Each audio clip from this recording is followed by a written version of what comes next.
In a secure chamber on Capitol Hill, Representative Jasmine Crockett prepared to speak a name that would shatter the carefully constructed silence surrounding the First Lady. What began as a late-night encrypted message would expose a web of foreign influence reaching directly into the heart of American power. It was nearly midnight when Jasmine almost deleted the message. She'd just finished a grueling interview about cybersecurity breaches targeting White House personnel, scrolling through emails in her armored SUV when a flagged communication appeared in her secure inbox. The subject line was chilling. They concealed the First Lady's movements. Examine the records. The sender's address was anonymous, routed through Swiss encryption servers. Inside was no text, only an attachment labeled FLOTUS Restricted Travel Data 02, and a cryptic note. If you access this, you'll comprehend why anonymity was essential. The individual you seek appears 5 times. Start with Prague. Jasmine waited until reaching her Arlington residence before opening the files. What she discovered were unredacted White House internal scheduling exports, data she'd glimpsed once before, years earlier, but never in such raw detail. These logs contained precise timestamps documenting official and private movements linked to Melania Trump, including flights, accommodations, staff assignments, payment methods, and one mysterious column labeled Unscheduled Contact Cross-Reference ID. Adjacent to that column, in 5 separate entries, appeared a name, Dragan Petrovich. Jasmine had never encountered this individual, but his role was clearly neither culinary nor linguistic support. Each time his name surfaced, Secret Service documentation became sparse or entirely absent. She contacted her longtime aide, Julius, immediately. "I need discreet verification from our cybersecurity contact," she whispered. "Confirm if this intelligence is authentic." Even before receiving confirmation, instinct told her it was genuine. Melania Trump had undertaken 5 international solo journeys over the past 7 months. None had triggered alerts or media attention, yet each had concluded in cities connected to art transactions and diplomatic summits Jasmine had been briefed on recently. This couldn't be coincidental. The following morning brought confirmation. The logs were legitimate, though the source remained unknown. The system required high-level national security clearance, meaning any breach was deliberate and targeted, not accidental. Jasmine spent sleepless nights mapping connections between Melania's travels and international headlines. Prague involved a museum theft, Geneva centered on frozen banking assets, Munich connected to clandestine meetings between art brokers and former foreign ministers. Dragan Petrovich appeared peripherally in each scenario. Faced with a choice between burial and exposure, Jasmine chose accountability. She secured the documents in a leather case and prepared for the most dangerous briefing of her career. The frigid Washington wind cut through her coat as she exited the Capitol around 9:30 p.m. Rather than using official transportation, she summoned a rideshare under an assumed identity, following protocols learned during previous sensitive investigations. Her destination was a modest townhouse in Bethesda, Maryland, where NSA analyst Rufus Cain awaited. He'd assisted her with voter suppression cases in Georgia 7 years prior and specialized in exposing dangerous secrets. "Still paranoid after all these years?" Rufus commented from the kitchen. "Not paranoid," Jasmine replied, setting down the folder. "Vigilant."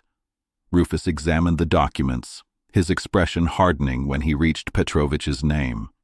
"This shouldn't exist. No one possesses clearance to extract this from the system." "I didn't extract it," Jasmine clarified. "It found me. Then someone wanted you to see it. Either they're orchestrating something larger or attempting to eliminate you." Within minutes, Rufus had confirmed her worst fears. The files weren't just authentic. They represented deep-layer access logs that even Secret Service couldn't fully monitor. Internal routing showed extraction from White House servers 13 days earlier, then rerouting through multiple anonymous international tunnels before reaching her inbox. Someone inside is deliberately leaking this, he concluded. Maybe a staffer, perhaps someone close to her, but they left traces. I can trace this to a secure terminal in the Eisenhower Executive Office building. That's adjacent to the West Wing, Jasmine muttered. Exactly. Do you understand the implications if this proves accurate? If she's conducting off-record meetings with this individual, this transcends personal drama. This represents espionage-level exposure. Someone with her access could influence international policy decisions. This constitutes national security compromise, potentially treason if proven. Jasmine studied Petrovich's name on the printout. She lacked his complete background, but the indicators were unmistakable. Multiple meetings without standard escorts, no press coverage, no surveillance logs, and most alarmingly, timestamps matching precisely when President Trump conducted NATO discussions about arms negotiations the previous autumn, while Melania reportedly stayed at a different hotel in the same city. I'm addressing this in next week's hearing, she announced. You've lost your mind. That chamber doesn't seek accountability. It demands obedience.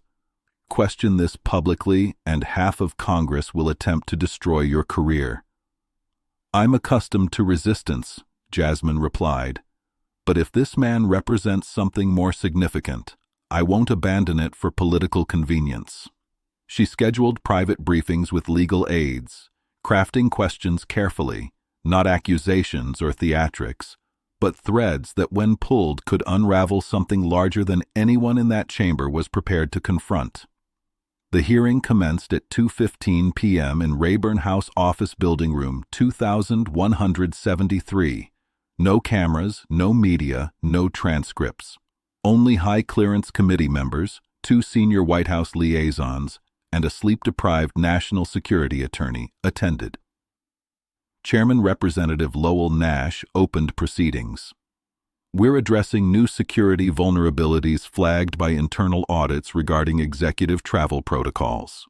When recognized, Jasmine spoke with measured precision. My concerns involve a pattern, not an isolated breach. Reviewing access logs tied to the First Lady's international travel revealed unusual circumstances. Off-calendar rendezvous during overseas diplomatic trips where Secret Service records were inconsistent and flight manifest details were vague despite clear transparency requirements. A White House liaison leaned forward, whispering urgently to his colleague.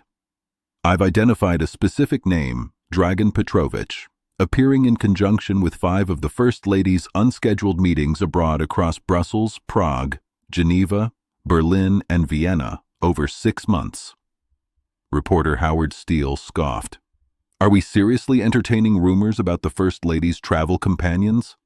This isn't about rumors, Jasmine replied firmly. It's about gaps in our national security records. If a private civilian with alleged ties to high-risk financial networks repeatedly appears beside the First Lady during diplomatic trips off the books, don't we have an obligation to investigate?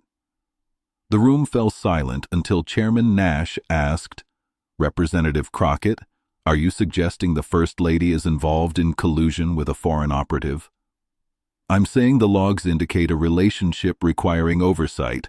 I'm not here to suggest affairs or personal drama.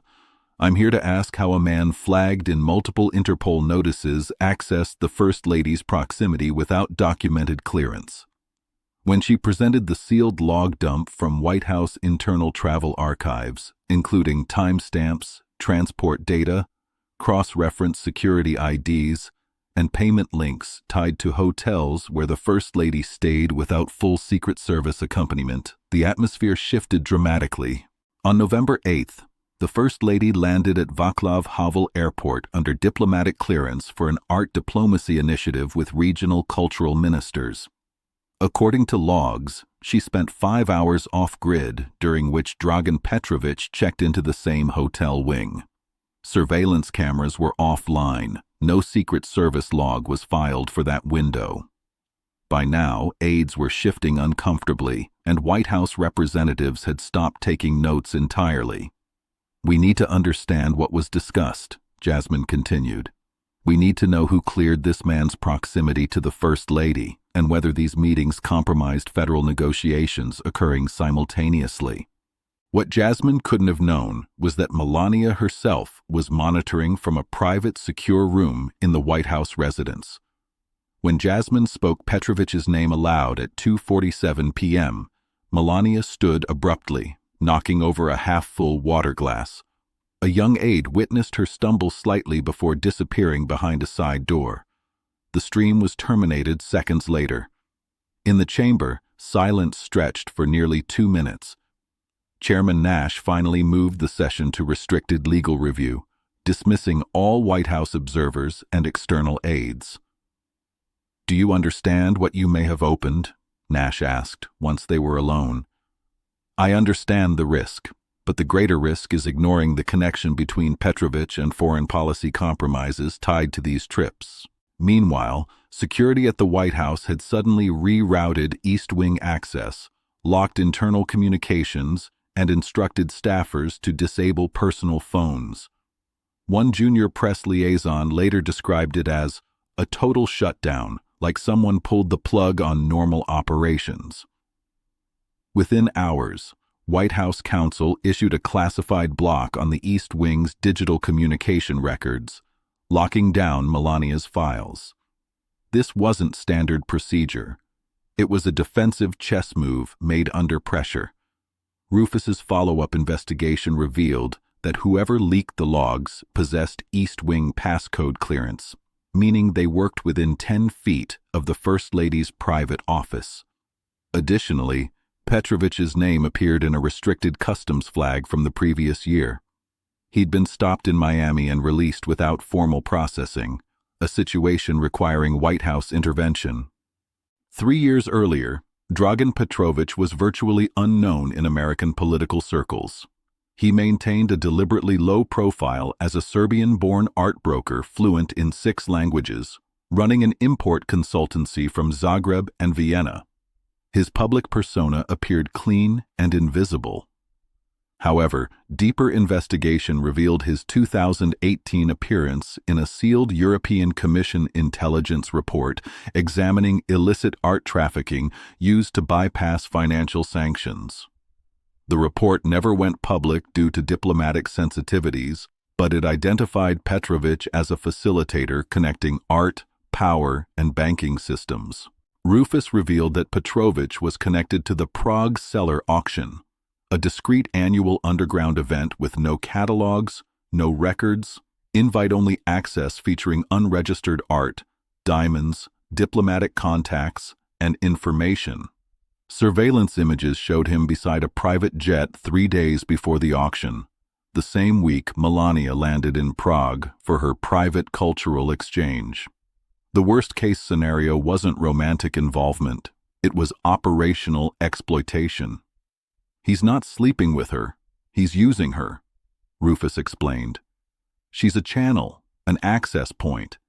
If he can obtain policy hints before they're public, slip through customs without detection, or alter her schedule, he's not operating alone. He's part of a larger machine." The sealed inner pocket of Jasmine's folder contained the most explosive revelation: a single sheet identifying someone within the White House with clearance to edit travel logs and reroute Melania's movements without leaving traces. This person had facilitated every meeting. Analysis of travel records revealed deliberate coordination. Every trip tied to Petrovich aligned with policy movements in the White House: sanctions delays following Geneva, export ban modifications after Berlin, and diplomatic reversals after Brussels. The pattern was too precise for coincidence. A transcribed note from a military attaché in Prague, sent through secure channels to the European Security Directorate, confirmed foreign surveillance had documented the connection. American diplomatic wife observed speaking privately with flagged financial intermediary. Meeting lasted approximately 90 minutes. Identity of male verified via facial recognition: Dragan Petrovich. When Jasmine filed her Title 50 request for classified review, Political blogs began floating cryptic headlines about foreign agents and executive travel logs. White House Press Secretary Shelby Brandt issued a forceful denial. There is absolutely no basis for the dangerous speculation being floated by certain members of Congress. Any insinuation otherwise is not only false but reckless. They called it false but didn't call it fabricated, a crucial distinction that wasn't lost on observers. Behind closed doors, Melania ordered a total lockdown on internal communications, reduced her public schedule to near silence, and required all requests to be routed through the president's chief of staff. 3 aides were quietly dismissed within 36 hours. Meanwhile, Jasmine faced retaliation, throttled committee access, postponed meetings, document requests from House leadership, and flagged email accounts.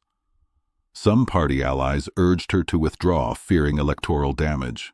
The breakthrough came when grainy security footage surfaced. Leaked foreign surveillance showing Petrovich and a woman unmistakably resembling Melania entering the Prague auction hall's back entrance. Facial recognition software confirmed authenticity. But Jasmine's most devastating evidence was yet to come. A 23-second audio recording of Petrovich speaking to an unidentified man in what sounded like a private gallery. The conversation was brief but devastating. "She doesn't know what she's giving me. I smile, she opens doors. I mention art, she tells me schedules. She believes it's personal. That's why it works." This wasn't coercion or threats.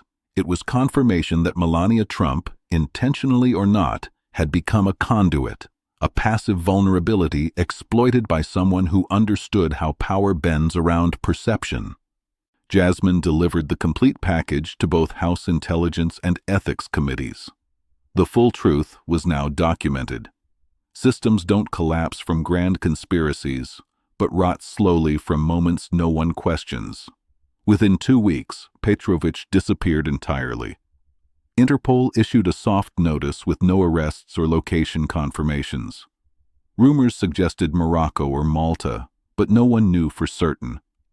Melania remained First Lady, though her schedule became nearly invisible. No solo trips, no foreign meetings outside official diplomacy. The East Wing maintained silence. She never addressed the footage, never mentioned Petrovich's name, never confirmed or denied anything. Some stories don't conclude neatly. They leave you wondering how long it's been happening and how many people were comfortable pretending they didn't see it. Jasmine didn't need to win news cycles or become a hero. She needed to demonstrate that silence at certain levels becomes complicity, and that even one voice in the right room at the right moment can shake the walls. Power only wins when no one risks losing, and Jasmine Crockett was never afraid to lose if it meant someone finally had to answer.